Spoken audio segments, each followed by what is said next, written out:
Welcome to The Sober Gay, a podcast about being sober in the LGBT community and beyond. I'm your host, Dillan Gay, and yes, that is my last name.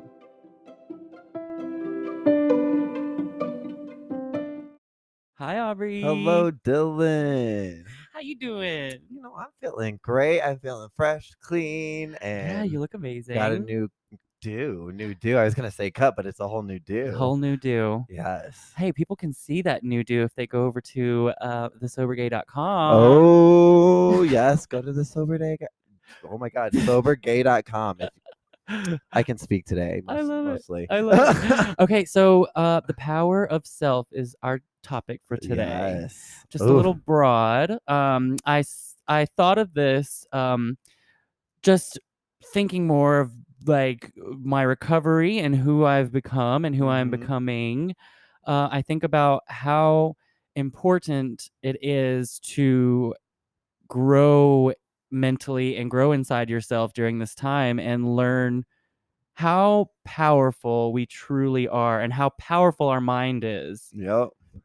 It brings me to the way we talk to ourselves. I've noticed I have just since I've started to reframe how I talk to myself, my inner self, it has changed like my outlook on how I perceive the world. Yeah. I used to always say things like, "Oh, Dylan, you're so fucking stupid. Why the fuck would you do that? Like, you fucking idiot. You deserve to go sit in like horrible." And I would never like say that to someone else, but I would say that to myself. And doing all of that now and saying things like, oh, that's okay, Dylan, you made a mistake. Everyone makes mistakes. Moving on, just being like, no big deal. I don't like what is it, like catastrophize everything. Oh, catastrophizing things that's the worst. Looking at the outcomes and automatically assuming the worst. It's common to do that when we are always looking at the end goal and not being present. It's so important. Mindfulness is so important in this whole thing, this whole journey of life in general, not just in our sobriety, like just being mindfulness for everyone. Like just being right here, right now, this moment. Feel your feet on the ground. What are you smelling? What are you seeing? What are you hearing? Like this second. How are you breathing? Is it fast? What's your tempo? Like, you know what I mean? You've been thinking about this topic so much. I love this right now.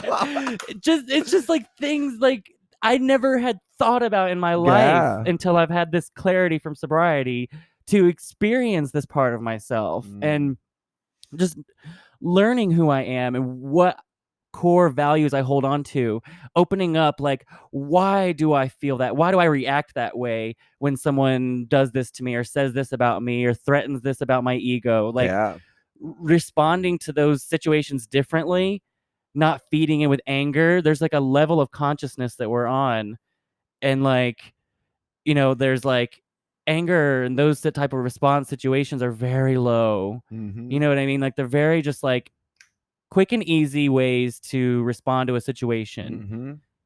But, learning more about yourself and what makes you tick and then saying, why does that make me tick? Why did, you could apply all of this to alcohol. Like, why am I drinking? Okay, I have, you find out you have mommy issues or daddy issues. And then you say, okay, well, instead of wallowing in that forever, what can I do? And how can I use compassion and forgiveness to just be a bigger person? And no matter what anyone has done to you, compassion and forgiveness goes a long way. There is this old Native American saying that I was taught in rehab that they always talk about.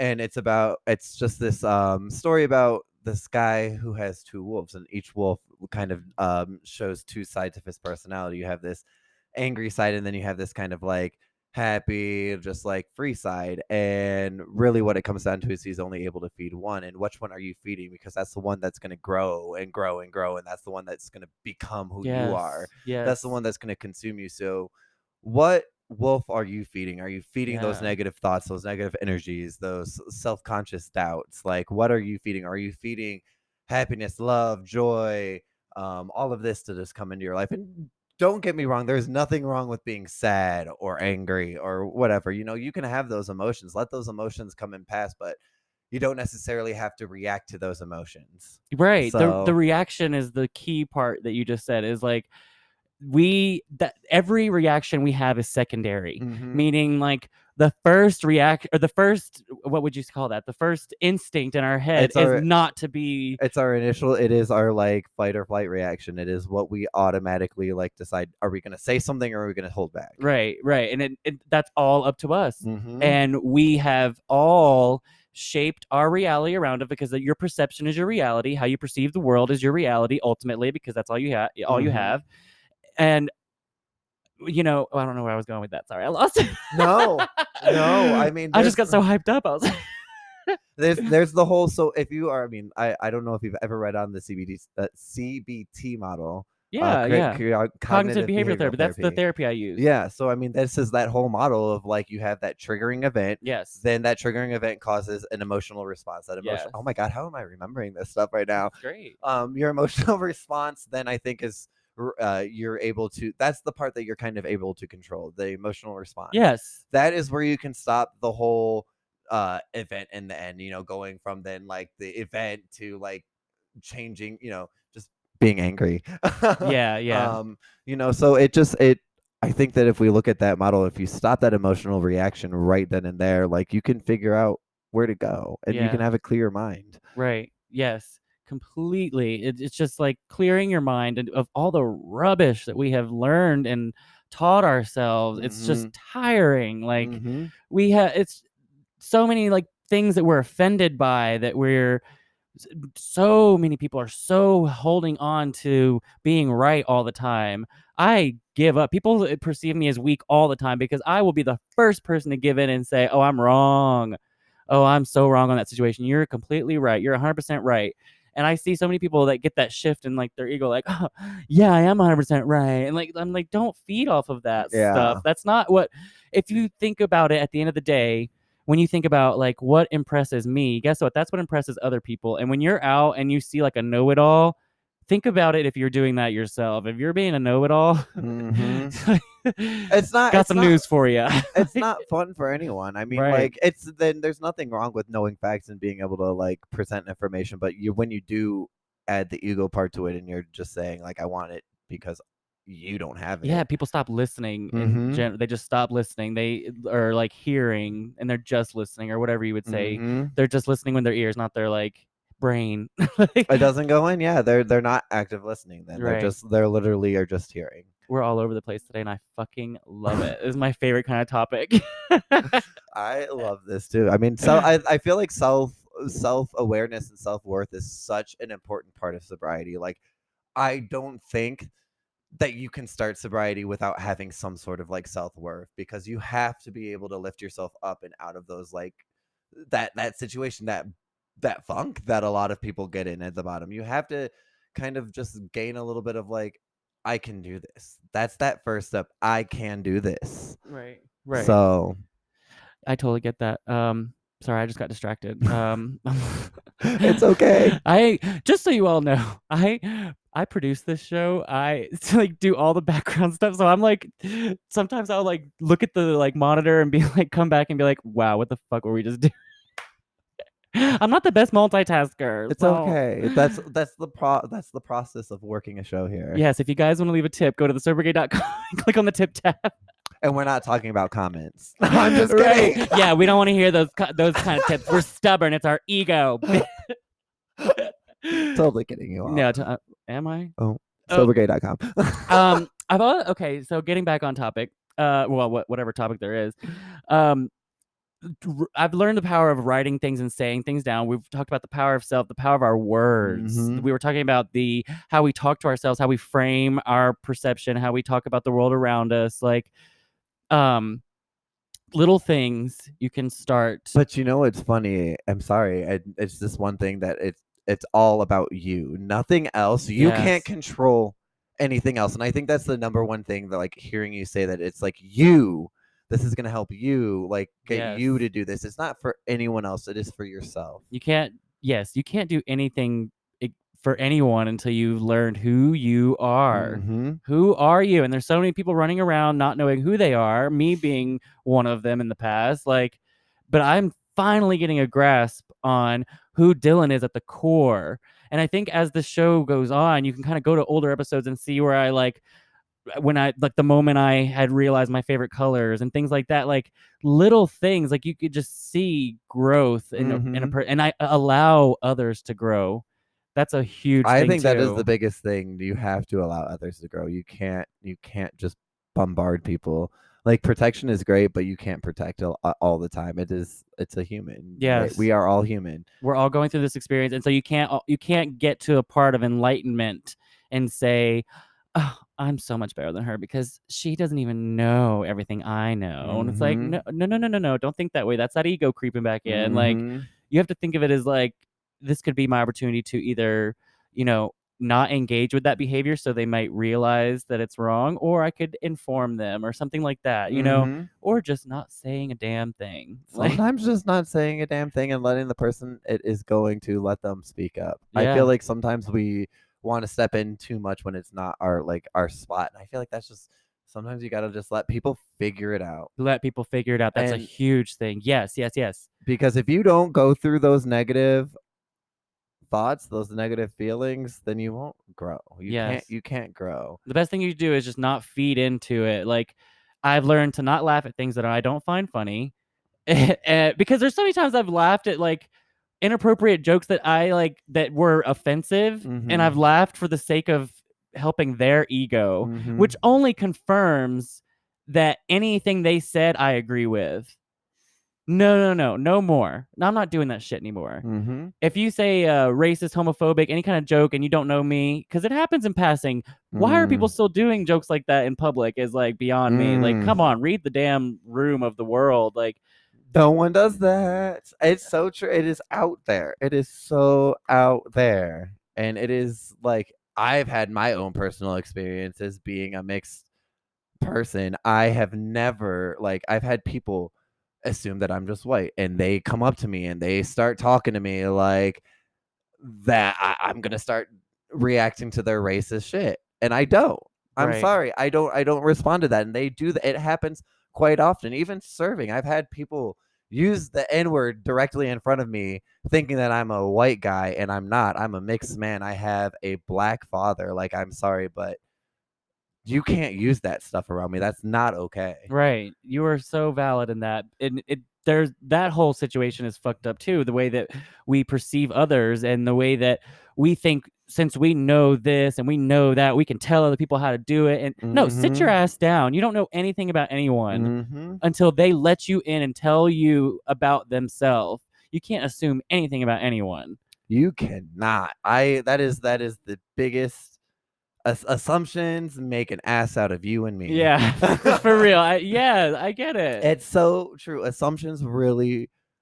That's where we stem from. Like, racism stems from. That's where any type of homophobia or xenophobia. That's all assumptions. Yeah. And then those assumptions grow into fears, and those fears then become reality. We're in an age now where everything is available at our fingertips. Every knowledge. There's no more, oh, this has been passed down in my family. Well, guess what? Your family might fucking suck. Like that. It's up to you to change your mindset and the way you see the world and the way you think about it. And you don't have to follow all these rules that you were taught. Question everything. It's one thing my sobriety has taught me is question everything, because we're taught this narrative of the world that is just not accurate. We're here to love. We're here to love and learn from each other and learn how things work and learn about energy and how your energy affects the people around you, and how you can spread love so easy. And we're all just teaching ourselves to shut off of those emotions and block them out and not experience these beautiful parts of life and see and smell the flowers. See and smell the flowers when you walk around. Just stop. Get a whiff. Oh my God. Take a sniff. I feel like I bring up Pixar movies all the time. I love Pixar movies. I think they're amazing. Pixar's great. Soul Honestly, I think soul embodies this whole conversation Yeah, of Soul what was we're great. talking about. Soul And is a that good is movie. literally, it's not finding what you're good at, it's finding what you're happy with. Yes. And we're not on this earth. We are not all on this earth to do these grand, huge things. Your impact could just be your kindness. Mm-hmm. You have no idea how far your kindness can go. Mm-hmm. And spreading love and things like that. I know it sounds like hippie shit, but it should. Like it should be fun. It should sound like hippie shit because that stuff sounds fun. Yeah, it's great. There's nothing wrong with that. Embrace it. People are scared of love. People are scared of being in love or loving, and people also confuse sexual love with just emotional love. Yeah. If that makes sense. Yeah. Like there's such a big difference, and I think that's what scares people diving into this. Oh, let's love each other. Let's have unity. Let's all that's all we want. We don't want this sexual love. We want this emotional love that everyone can connect with, that we can all grow with each other. The warm light, a warm embrace, like the light, that warm light you see when you close your eyes and give someone just that amazing hug. Like that is the shit that I live for. Like just pure bliss and like just comfort. And I think we should also be comfortable in knowing that that moment won't last forever too.